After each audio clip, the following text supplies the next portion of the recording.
Sveiki, gerieji žmonės, draugai, nedraugai. Šiandien noriu trumpai linksmai apie metamorfozes. Tai seniau vaikščiojo klaidžiojo toks anegdotas. Seną žmogų kalbina, kuo skiriasi dabar ir seniau.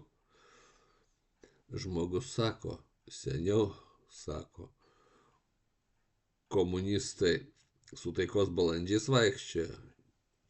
Čigonai vogė, žydai prekiavo, o vokiečiai kariavo. Dabargi sako, vokiečiai su taikos balandžiais vaikščioja, čigonai prekiauja, žydai kariauja, komunistai vagia.